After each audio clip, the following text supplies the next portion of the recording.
Ambrose. You are no longer welcome here. Why have you returned? I'm here to resolve our unfinished business. Is this your latest student? My henchmen will see to your little friend. Wizard 101 is quite an old MMORPG, but still a popular one. It's mainly aimed at children and families, but there's a lot there on offer for more core MMORPG fans as well. One thing that might be off-putting is that it's got a very linear storyline, but that's to appeal to the target demographic, the most obvious demographic. I should say, young wizard, that I was quite impressed with your courage. Oh, who knows? Maybe you'll fill my shoes and become headmaster someday. So there's definite goals there right from the beginning. There's a definite narrative, and it feels like a single-player RPG in many ways. The battle system is based around the use of cards, although the actual combat itself won't be massively different from if you was just tapping a shortcut. You pick a card and it makes a move. As you continue through the game, level up, see more things, you will gain access to more powerful cards, more interesting cards, and you kind of get a feel for that at the beginning of the game. It kind of lets you see what's you're going to access. The problem is, at the beginning, that you don't have access to a huge amount of cards, which means you see the same animation time and time again. And in a game that already feels quite slow and quite repetitive, that's not exactly a plus. But as the game proceeds, that becomes less of a problem.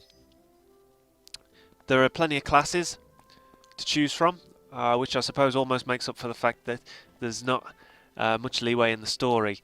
At the beginning of the game, actually, before the beginning of the game, you do it on the official website.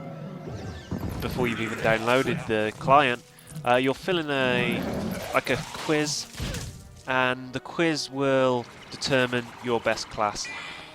It's an interesting way of doing it, especially when you consider, again, that the target audience is pretty much younger than you'd expect from an MMORPG. So it's a nice way of getting them involved and sorting them.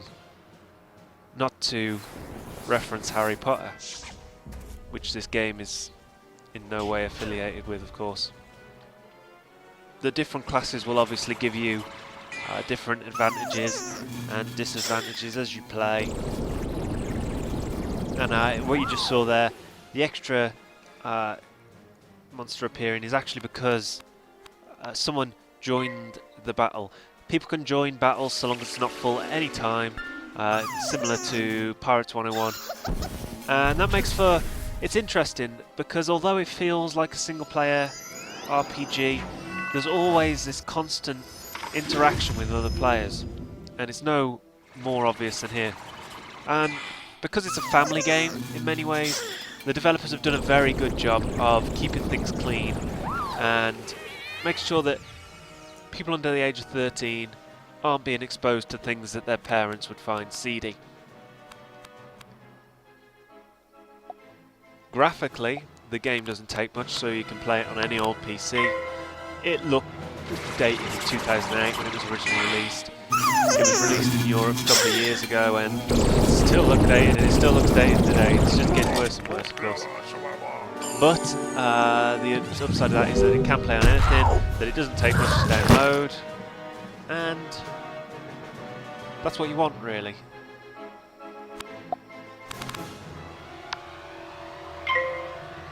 Although for the vast majority of people I'd suggest Pirates 101 because it's much better polished. There's nothing wrong with this game, and if you love Wizards, if you love Harry Potter, this is a game that you have to play because there's never going to be a Harry Potter MMO, and this is probably about as close as you're going to get. Thank you for watching, subscribe, click across for the full review. I'm going to leave you on the words of a marvellous fairy. Oh, praise the light! Someone has come at last!